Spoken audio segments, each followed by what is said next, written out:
हजरत फातिमा रजी अल्लाह ताला अन्हा जानामाज पर बैठी रो रही थीं। उनकी आंखों से आंसू बह रहे थे और उनकी छाती आंसुओं से भर गई थी। उसी समय के हजरत मोहम्मद सल्लल्लाहु अलैहि वसल्लम फातिमा रजी अल्लाह ताला अन्हा के घर तशरीफ लाए और उनके कमरे में दाखिल हुए। उन्होंने देखा कि फातिमा रजी अल्लाह ताला अन्हा जानामाज पर बैठकर जोर जोर से रो रही थी। तब विश्व नबी सल्लल्लाहु अलैहि वसल्लम ने फातिमा रजी अल्लाह ताला अन्हा से फरमाया, ऐ मेरी जिगर के टुकड़े फातिमा, तुम अपनी जानामाज का कोना उठाकर देखो। जब हजरत फातिमा रजी अल्लाह ताला अन्हा ने जानामाज का कोना उठाया तो वो हैरान रह गई। उन्होंने कहा, अब्बा जान ये क्या है, यहां तो पिघला हुआ सोना बह रहा है। तब हजरत मोहम्मद सल्लल्लाहु अलैहि वसल्लम ने फरमाया, बेटी जितना सोना चाहो उठा लो और उसे अपनी जरूरतों के लिए इस्तेमाल करो। इससे अपना घर चलाओ और दुनिया की आराम आयेश शानो शौकत का जो भी चाहो कर सकती हो। लेकिन याद रखना, दुनिया की सुख सुविधाएं क्षणिक हैं, जबकि आखिरत परलोक की सुख शांति हमेशा के लिए है। अब तुम खुद समझो बेटी, क्या तुम दुनिया की सुख शांति चाहती हो या आखिरत की सुख शांति? हजरत मोहम्मद सल्लल्लाहु अलैहि वसल्लम की यह बात फातिमा रजी अल्लाह ताला अन्हा ने जानामाज का कोना छोड़ दिया और नबी जी से कहा, अब्बा जान मुझे दुनिया की सुख शांति की कोई जरूरत नहीं है, मैं तो आखिरत की सुख शांति के पीछे दौड़ना चाहती हूं। इसी तरह एक और घटना का जिक्र है। एक दिन हजरत फातिमा रजी अल्लाह ताला अन्हा इतनी कमजोर हो गईं कि वह बिस्तर से उठ नहीं पा रही थीं। यह बात जब हजरत मोहम्मद सल्लल्लाहु अलैहि वसल्लम तक पहुंची तो नबी करीम सल्लल्लाहु अलैहि वसल्लम फातिमा को देखने के लिए उनके घर तशरीफ लाए।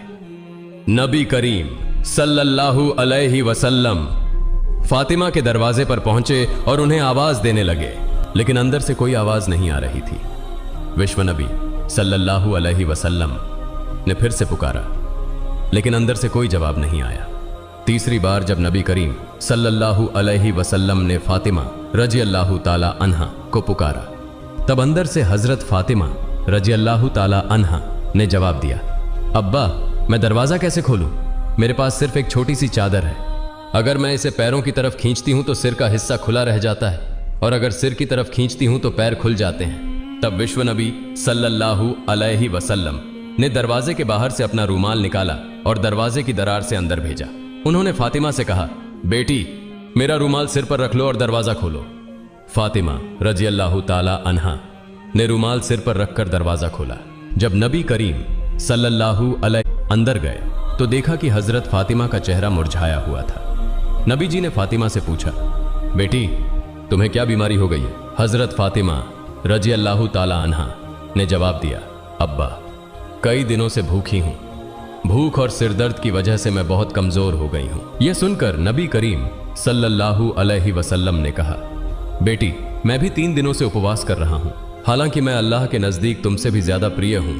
अगर मैं चाहता तो अल्लाह मुझे दुनिया का सबसे बेहतरीन खाना खिलाता, लेकिन मैंने दुनिया की जगह आखिरत को प्राथमिकता दी है। तब नबी करीम सल्लल्लाहु अलैहि वसल्लम ने हजरत फातिमा रजी अल्लाह ताला अन्हा से कहा, हे मेरी बेटी फातिमा सब्र रखो, तुम्हारे लिए खुशखबरी है। अल्लाह की कसम जन्नत में तुम औरतों की सरदार होगी, जन्नत की चाबी तुम्हारे हाथों में होगी। यह सुनकर हजरत फातिमा रजी अल्लाह ताला अन्हा आश्चर्यचकित हो गईं और नबी जी से पूछा, अब्बा जान फिर बीबी मरियम और बीबी आसिया का क्या होगा? नबी करीम सल्लल्लाहु अलैहि वसल्लम ने जवाब दिया, बीबी मरियम अपने समय की औरतों की सरदार थीं और बीबी आसिया भी अपने समय की औरतों की सरदार थीं, लेकिन तुम फातिमा कयामत तक जितनी औरतें आएंगी उन सब की सरदार होगी। एक बार हजरत फातिमा रजी अल्लाह ताला अन्हा अपनी यहूदी दोस्त के साथ एक बाग में और बातचीत कर रही थी। उस यहूदी लड़की के पास कुछ लोग आए और उससे कहा, तुम्हारे पिता ने तुम्हें घर बुलाया है। तब वह लड़की उन लोगों के साथ अपने घर चली गई। घर पहुंचने पर उसके पिता ने उससे कहा, बेटी मैंने तुम्हारे लिए एक लड़का चुना है, वह यहूदी समुदाय के एक अमीर उद्योगपति का बेटा है, क्या तुम इस शादी के लिए तैयार हो? लड़की ने जवाब दिया, अब्बा मैं इसका उत्तर कल दूंगी, मुझे आज रात का समय दें ताकि मैं सोच सकूं। उसके पिता ने उसे सोचने का समय दिया।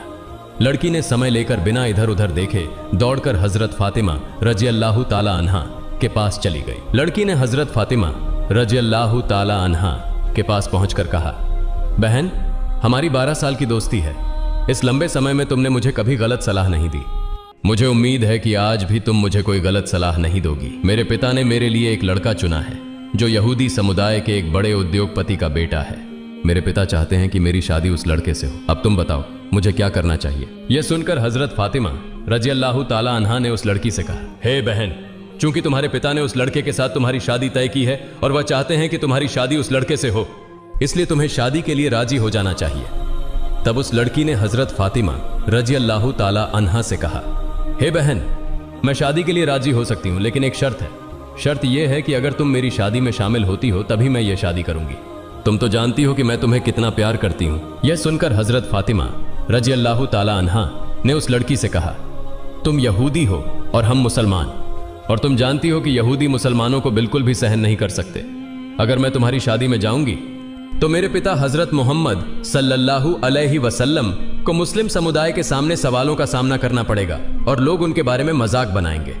इसी तरह तुम्हें भी यहूदी समुदाय में सामना करना पड़ेगा और वे भी तुम्हारे बारे में मजाक करेंगे। मैं तुम्हारी शादी में शामिल नहीं हो सकती। तब उस यहूदी लड़की ने हजरत फातिमा रजी अल्लाह ताला अन्हा से कहा, सुनो बहन, अगर तुम मेरी शादी में मौजूद नहीं रहोगी तो मैं कसम खाती हूं कि कयामत आ भी जाए फिर भी मैं उस लड़के से शादी नहीं करूंगी। उसकी इस बात को सुनकर हजरत फातिमा रजी अल्लाह ताला अन्हा ने अंततः उसकी मजबूरी को समझा और कहा, ठीक है बहन, मैं तुम्हारी शादी में आऊंगी, तुम यह बात अपने पिता को बता दो। यह सुनकर वह लड़की दौड़कर अपने पिता के पास गई और कहा, अब्बा, मैं इस शादी के लिए तैयार हूं, लेकिन एक शर्त है। शर्त यह है कि मेरी शादी में मोहम्मद सल्लल्लाहु अलैहि वसल्लम की बेटी फातिमा रजी अल्लाह ताला अन्हा मेरे साथ होगी। तब उस लड़की के पिता ने कहा, अगर मोहम्मद की बेटी हमारे घर आएगी तो वह हमारे स्टेटस के साथ मेल नहीं खाएगी, क्योंकि वह गरीब है। उसके पिता भी गरीब हैं, वे ठीक से 2 वक्त का खाना नहीं खा पाते और उनके पास अच्छे कपड़े भी नहीं हैं। तब उस लड़की के पिता ने कहा, अगर वे गरीब हैं तो वे तुम्हारी शादी में कैसे आएंगे? जो लोग तुम्हारी शादी में आएंगे वे सभी अमीर उद्योगपतियों के बेटे और बेटियां हैं, इसलिए मोहम्मद की बेटी फातिमा को दावत नहीं दी जा सकती। लड़की ने अपने पिता से कहा, अब्बा, अगर आप फातिमा को मेरी शादी में आने से रोकते हैं तो मैं कभी भी यह शादी नहीं करूंगी। अंततः पिता को मजबूर होकर मानना पड़ा और उन्होंने कहा, मैं तुम्हें अनुमति दे सकता हूं, लेकिन एक शर्त है। शर्त यह है कि अगर मोहम्मद की बेटी फातिमा हमारे घर आना चाहती है तो उसे नए और सुंदर कपड़े पहनकर आना होगा। अगर वह पुराने कपड़े पहनकर आती है तो उसे हमारे घर में प्रवेश करने की अनुमति नहीं मिलेगी। यह सुनकर वह लड़की फिर से दौड़कर हजरत फातिमा रजी अल्लाह ताला अन्हा के पास गई और रोते हुए कहने लगी, हे बहन, मेरे पिता नहीं चाहते कि तुम मेरी शादी में आओ, लेकिन उन्होंने एक शर्त पर सहमति दी है। शर्त यह है कि अगर तुम मेरी शादी में आओगी तो तुम्हें नए और सुंदर कपड़े पहनने होंगे। अब तुम बताओ, क्या तुम मेरी शादी में आओगी? हजरत फातिमा रजी अल्लाह ताला अन्हा ने उस यहूदी लड़की से कहा, मेरी जिंदगी में मैंने कभी नए कपड़े नहीं देखे। दिन के बाद दिन बीतते जाते हैं और हमारे घर के चूल्हे तक नहीं जलती। कई बार हम भूखे रहते हैं, ऐसे में नए कपड़े कहां से लाऊं? तब उस लड़की ने कहा, हे बहन, अगर तुम अपनी जुबान से बस ये कह दो कि तुम नए कपड़े पहनकर मेरी शादी में आओगी तो मुझे विश्वास है कि तुम्हारे सृष्टिकर्ता महान अल्लाह तुम्हारे लिए नए कपड़ों का इंतजाम करेंगे, क्योंकि मैं जानती हूं कि तुम्हारे और तुम्हारे रब के बीच एक बहुत ही अच्छा रिश्ता है। हजरत फातिमा रजी अल्लाह ताला अन्हा ने भावुक होकर कहा, इंशाअल्लाह मैं तुम्हारी शादी में आऊंगी और दुनिया के सबसे शानदार कपड़े पहनकर आऊंगी। यह सुनकर वह लड़की दौड़कर अपने पिता के पास गई और कहा, अब्बा, फातिमा मेरी शादी में आएंगी और सबसे कीमती कपड़े पहनकर आएंगी। इसके बाद शादी की तारीख तय हो गई। दूसरी ओर हजरत फातिमा रजी अल्लाह ताला अन्हा चिंतित थीं कि शादी का दिन नजदीक आ रहा है और मैंने वादा किया है कि मैं नए कपड़े पहनकर शादी में जाऊंगी, लेकिन मेरे पास नए कपड़े नहीं हैं। यह सोचते हुए हजरत फातिमा रजी अल्लाह ताला अन्हा ने अपना जयनमाज बिछाया और नमाज में बैठ गई। सिजदे में जाकर उन्होंने आंखों से आंसू बहाते हुए कहा, हे माबूद, इस दुनिया में मेरा आपसे गहरा संबंध बन गया है जिसे आज तक कोई नहीं जानता। हजरत फातिमा रजी अल्लाह ताला अन्हा ने रोते हुए अल्लाह से कहा, महीनों से मैं भूखी रही हूं, कभी भी मैंने आपसे कुछ नहीं मांगा, लेकिन आज मैं आपसे एक नए कपड़े की दरख्वास्त कर रही हूं। यह मेरी किसी जैविक या शारीरिक जरूरत के लिए नहीं है। मुझे ऐसा कपड़ा दीजिए जिसे पहनकर मैं अपनी सहेली की शादी में जा सकूं और वहां की तमाम लड़कियां उस कपड़े को देखकर मेरी तरफ ध्यान दें।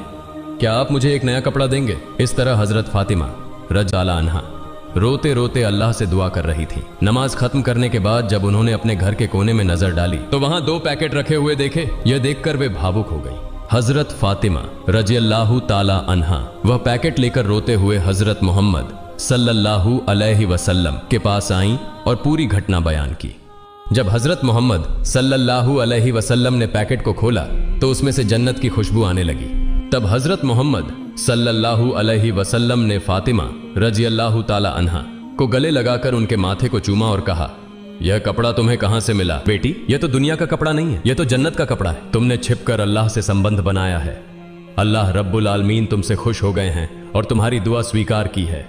अल्लाह ताला के पास एक कपड़े की मांग करने की वजह से उन्होंने तुम्हारे लिए जन्नतुल फिरदौस से तुम्हारा कपड़ा भेज दिया है। फिर हजरत मोहम्मद सल्लल्लाहु अलैहि वसल्लम ने कहा, तुम इस कपड़े को पहनकर अपनी यहूदी दोस्त की शादी में जा सकती हो, लेकिन तुम्हें पर्दा भी रखना होगा। हजरत फातिमा रजी अल्लाह ताला अन्हा ने हजरत मोहम्मद सल्लल्लाहु अलैहि वसल्लम से कहा, अब्बा जान, मैं अपने हिजाब के साथ अपनी दोस्त की शादी में जरूर जाऊंगी। जब हजरत फातिमा रजी अल्लाह ताला अन्हा ने जन्नती कपड़ा पहना तो उनकी खूबसूरती और बढ़ गई। जब वह शादी के घर में दाखिल हुई तो मानो सब कुछ रोशनी से भर गया। महिलाएं नववधू की तरफ से मुंह मोड़कर हजरत फातिमा रजी अल्लाह ताला अन्हा की तरफ देखने लगी। सभी कहने लगी, फातिमा, तुम तो गरीब हो, फिर तुम्हें इतना महंगा और खूबसूरत कपड़ा कहां से मिला? हजरत रजी अल्लाह ताला अन्हा ने कहा, मैंने इसे बाजार से खरीदा है। महिलाएं चकित होकर पूछने लगी, कौन से बाजार से, किस दुकान से खरीदी है? तब हजरत फातिमा रजी अल्लाह ताला अन्हा ने मुस्कुराते हुए कहा, तुम लोग उस बाजार को नहीं जानती और न ही उस दुकान को पहचानोगी। इस प्रकार हजरत फातिमा रजी अल्लाह ताला अन्हा ने अपने अद्भुत अनुभव को साझा करते हुए सभी को अपनी खासियत का एहसास कराया। हजरत फातिमा रजी अल्लाह ताला अन्हा ने कहा, यह एक ऐसा बाजार है जिसे जाने के लिए एक खास रास्ता है। तुम उस रास्ते का नाम नहीं जानती हो और न ही तुम उस बाजार का पता पहचान सकोगी। महिलाएं बोली, हमें सिर्फ एक बार उस बाजार का पता बता दो, हम जरूर वहां पहुंच जाएंगी। हजरत फातिमा रजी अल्लाह ताला अन्हा ने फिर कहा, मैंने जो कपड़ा खरीदा है वह उस विशेष दुकान से है जिसे जाने के लिए एक खास रास्ता अपनाना पड़ता है, लेकिन वह रास्ता है सिरात अल मुस्तकीम। यह वही रास्ता है जो सही मार्ग का संकेत देता है और जिस पर चलकर इंसान अपने ईमान को मजबूत कर सकता है।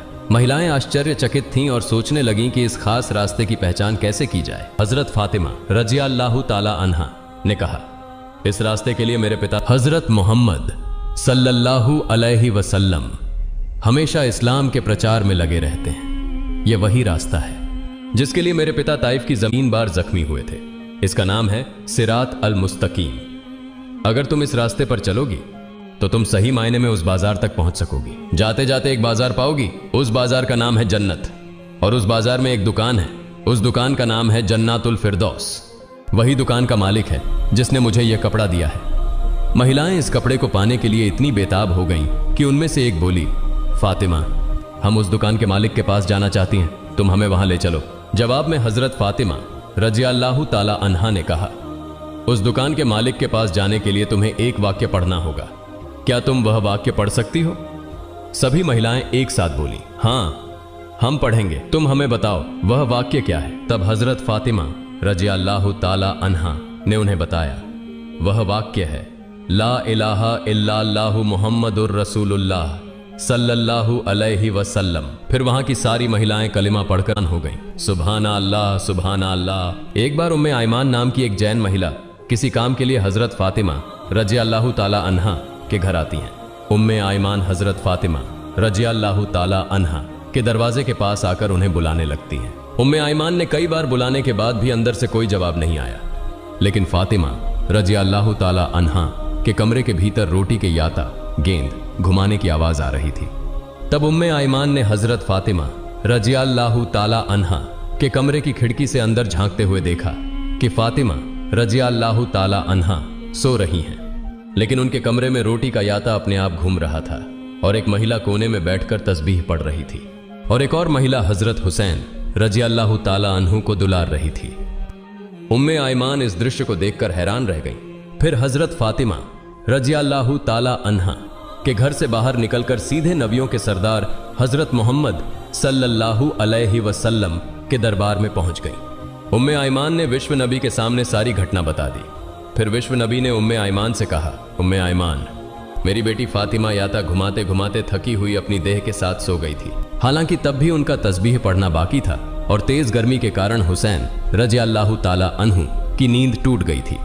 इस रब्बुल आलमीन ने फातिमा रज़ियल्लाहु ताला अन्हा के कमरे में 3 फरिश्तों को 3 कामों को संपन्न करने के लिए भेज दिया। एक फरिश्ता अदृश्य रूप से याता गेंद घुमा रहा था, जबकि दूसरा फरिश्ता फातिमा के बाकी तस्बीह को पढ़ रहा था और तीसरा फरिश्ता हजरत हुसैन रज़ियल्लाहु ताला अन्हु को झूले में सुला रहा था। उम्मे आयमान, तुमने जो देखा वह सच है। तुमने जो 3 महिलाओं को देखा है वे कोई सामान्य महिलाएं नहीं हैं, वे अल्लाह रब्बुल आलमीन की तरफ से भेजे गए फरिश्ते हैं। तब नबी करीम सल्लल्लाहु अलैहि वसल्लम के मुंह से ये बातें सुनकर उपस्थित सहाबा और उम्मे आयमान हैरान रह गए। वे फातिमा रज़ियल्लाहु ताला अन्हा के लिए दुआ करने लगे और उम्मे आयमान अल्लाहु अकबर कहते हुए नबी करीम सल्लल्लाहु अलैहि वसल्लम के दरबार से बाहर निकल गई। एक बार 3 दिनों तक विश्व नबी का कोई पता नहीं चल रहा था। हजरत उमर रज़ियल्लाहु ताला अन्हु और हजरत अब्बू बकर रज़ियल्लाहु ताला अन्हु पागल होकर नबी सल्लल्लाहु अलैहि वसल्लम को खोजने निकल पड़े। उमर रज़ियल्लाहु ताला अन्हु के हाथ में एक तलवार थी। उमर रज़ियल्लाहु ताला अन्हु और अब्बू बकर रज़ियल्लाहु ताला अन्हु कुछ यहूदियों को देखकर गरज उठे। उमर ने तलवार तानकर कहा, हे यहूदी बच्चों, मेरे नबी कहाँ हैं? बताओ, तुमने मेरे नबी को कहाँ देखा है? नहीं तो मैं उमर आज तुम्हें सबको काट डालूंगा।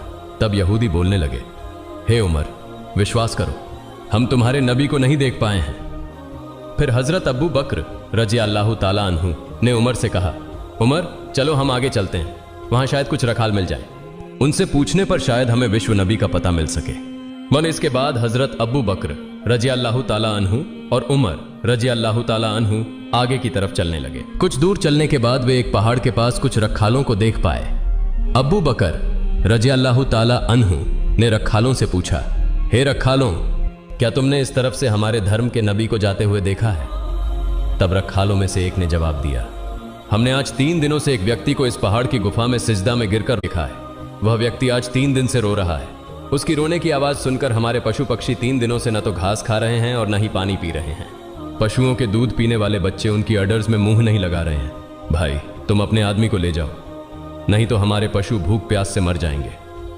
तब हजरत अब्बू बकर रज़ियल्लाहु ताला अन्हु ने उमर से कहा, उमर, जिसका रोना सुनकर पशु पक्षियों ने खाना पीना छोड़ दिया है वह और कोई नहीं बल्कि हमारे धर्म के नबी मोहम्मद रसूलुल्लाह सल्लल्लाहु अलैहि वसल्लम होंगे। चलो हम आगे जाकर देखते हैं। फिर हजरत अबू बकर रज़ियल्लाहु ताला अन्हु और हजरत उमर रज़ियल्लाहु ताला अन्हु पहाड़ के सामने एक गड्ढे में जाकर देखे कि विश्व नबी सिजदा में गिरकर रो रहे हैं। तब उमर रज़ियल्लाहु ताला अन्हु ने नबी जी की तरफ इशारा करके कहा, नबी, आज 3 दिनों से हम आपकी खोज में पागल हो गए हैं, कहीं आपको नहीं पा रहे हैं। आप यहां उम्मत के लिए रो रहे हैं। या रसूल अल्लाह, हम आपको लेने आए हैं, आप सिर उठाइए। लेकिन विश्व नबी सिर नहीं उठाते। तब हजरत अब्बू बकर रज़ियल्लाहु ताला अन्हु ने कहा, या रसूल अल्लाह, जिस उम्मत के लिए आप इस तरह रो रहे हैं, मैं अब्बू बकर वादा करता हूं अपनी पूरी जिंदगी की इबादतें आपकी उम्मत के नाम दान कर दूंगा। फिर भी दया के नबी सिर नहीं उठाते। फिर हजरत अबू बकर रज़ियल्लाहु ताला अन्हु ने उमर से कहा, उमर, हजरत फातिमा रज़ियल्लाहु ताला अन्हा के बिना विश्व नबी को नहीं लिया जा सकता। चलो हम फातिमा के घर चलते हैं। फिर वे दोनों मिलकर फातिमा के घर की ओर चल पड़े। रास्ते में उन्होंने हजरत अली रज़ियल्लाहु ताला अन्हु को देखा और हजरत अली के पास जाकर पूरे मामले की जानकारी दी। हजरत अली रज़ियल्लाहु ताला अन्हु घर जाकर फातिमा रज़ियल्लाहु ताला अन्हा से सब कुछ कहने के बाद फातिमा रज़ियल्लाहु ताला अन्हा और हजरत हसन व हुसैन रज़ियल्लाहु ताला अन्हु, हजरत अली रज़ियल्लाहु ताला अन्हु सभी मिलकर विश्व नबी के पास पहाड़ की गुफा में आ गए। हजरत फातिमा रज़ियल्लाहु ताला अन्हा ने विश्व नबी की ओर देखते हुए कहना शुरू किया, अब्बा, आप कैसे 3 दिनों से हमें छोड़कर इस गुफा में रह सकते थे? हम आपकी खोज में पागल हो गए थे, हमें कहीं आपका पता नहीं मिला। आप कैसे हमें भूल सकते थे? अपने प्यारे नाती हसन और हुसैन को कैसे भूल सकते थे? आप सिर उठाइए, हम आपको लेने आए हैं। लेकिन नबी जी सिर नहीं उठा रहे हैं, सिजदा में पड़े पड़े ही रोते जा रहे हैं। फिर हजरत फातिमा रज़ियल्लाहु ताला अन्हा ने कहा, हे मेरे अब्बा, मैं फातिमा आपके लिए वादा करती हूं कि मैं अपने प्यारे बेटे और आपके प्यारे नाती हसन और हुसैन को कुर्बानी कर दूंगी। अब मेरे अल्लाह रब्बुल आलमीन ने जिब्राइल को बुलाया और कहा, हे जिब्राइल, तुम तुरंत मेरे दोस्त के पास जाओ, मेरे दोस्त से कह दो कि वह सिजदा से सिर उठाए। मेरे दोस्त को जाकर बता दो, मैं अल्लाह रब्बुल आलमीन हूं, अब मैं अपनी सारी उम्मत का जिम्मा खुद ले रहा हूं। अल्लाह रब्बुल आलमीन के ऐसे निर्देश पाकर हजरत जिब्राइल अलैहिस्सलाम पहाड़ की गुफा में आए और नबी से कहने लगे, या रसूल अल्लाह, आप सिर उठाइए। अल्लाह रब्बुल आलमीन ने मुझे अभी अभी बताया है कि आपकी सारी उम्मत का जिम्मा अब अल्लाह खुद ले चुके हैं। यह कहकर जिब्राइल अलैहिस्सलाम चले गए। फिर विश्व नबी ने सिजदा से सिर उठाया। इसके बाद नबी जी सभी के साथ घर की ओर चले। अल्लाह पाक रब्बुल आलमीन हमें सभी को विश्व नबी द्वारा दिखाए गए रास्ते पर चलने की तौफीक प्रदान करे। सभी लोग कमेंट में लिखें आमीन। दोस्तों, यह थी हमारी आज की। दोस्तों, अगर आपको मेरी वीडियो पसंद आई हो तो तुरंत चैनल को सब्सक्राइब करें और पास वाले बेल आइकन को प्रेस कर दें। फिर मिलेंगे एक नए वीडियो में। तब तक सभी अच्छे रहें, स्वस्थ रहें। अल्लाह हाफिज।